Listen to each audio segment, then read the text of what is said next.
শুভ সকাল বন্ধুরা, তোমরা সবাই কেমন আছো? আশা করি খুব ভালোই আছো। এখন বাজে সকাল 8:45 মতো বাজে। তো এখন থেকে আমি আমার রেসিপিটা শুরু করছি, কারণ যেহেতু রেসিপি দিচ্ছি তো সেটাই বলবো না। তো যাই হোক, দেখতেই পাচ্ছ কুমড়ো ফুল বড়মশাই বাড়িতে আর কি লাগানো আছে কুমড়ো গাছ। তার যতগুলো ফুল ফুটেছে বড় ছোট মিলিয়ে সব তুলে নিয়ে এসছে, কারণ বড়া খেতে প্রচণ্ড ভালোবাসে। আর কুমড়ো ফুলের বড়াটা কিন্তু দারুণ লাগে খেতে। তাই সেই অনুযায়ী আমি ধুয়ে পরিষ্কার করে রেখে দিয়েছি জল ঝরার জন্য। আর কুমড়ো ফুলের বড়া করা না খুব কষ্টকর ব্যাপার, এত জল ছিটকায় তেলের মধ্যে দিলে। তো যাই হোক, এখানে আমি বেসন, চালের গুঁড়ো, লবণ, হলুদ তো দিয়ে ভালো করে এখন জল দিয়ে মেখে রাখবো একটুখানি 10-15 মিনিট মতো রাখবো, কারণ বড়াটা করবো এই 8:20 যখন বাজবে তখন। কারণ আমার বরমশাই খাবে আর কি এই 9:45 দিকে, কারণ 9টার দিকে দোকানে বেরিয়ে যাবে। তো তারপরে আমি দেখো ভালো করে ফাটিয়ে নিচ্ছি। আর যত ফাটানো যায় না বড়াগুলো খেতে কিন্তু দারুণ লাগে। বিশেষ করে বেগুনি করলে বেশি ফাটালে বেগুনিগুলো খুব সুন্দর ফুলে। আর এটা যেহেতু কুমড়ো ফুল তাই অত চাপ নেই। তো তারপরে আমি কড়াই গরম হয়ে গেছে, এটা আবার এই 8:20 মতো কতক্ষণ রেখে দিয়েছিলাম।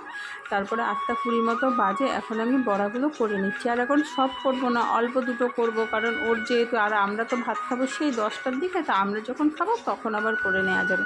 তাই তাড়াহুড়ো করে বড়াগুলো দিয়ে দিচ্ছি। দেখো, আর বড় বড় ফুল তো দুটোই দেওয়া যাবে এখন, এর থেকে বেশি কিন্তু দেওয়া যাবে না। আর আমাদের বাড়িতে এত কুমড়ো ফুল হয় রোজই তুলে এনে দেয়, রোজ করি না। কিন্তু বড়াটা তো রোজ খাওয়া ভালো না, তাই ভাবলাম আজকে যেহেতু সোমবার নিরামিষ হবে তার জন্য বড়াটা করেই দিই। আর কয়েকটা রেখে দেবো, আজকেও বেশি কিছু রান্নাও করব না, আর কয়েকটা রেখে দেবো ফুল।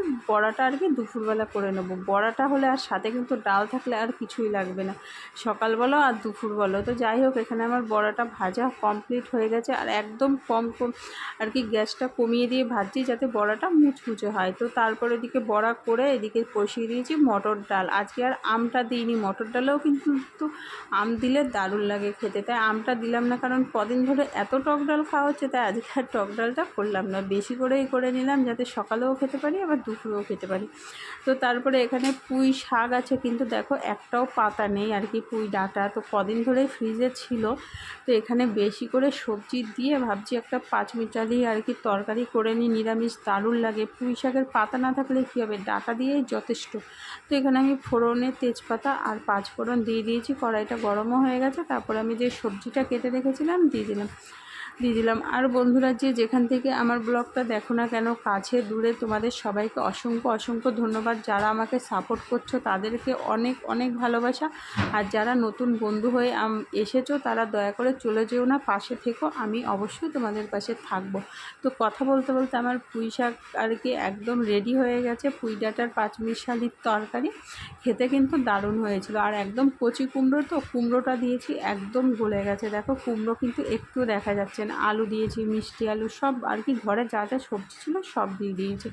হয়ে গেছে এটা। এবার করব শাক, কুমড়োর শাক। আসলে আজকে কুমড়ো ফুলও তোলা হয়েছে, আবার শাকও।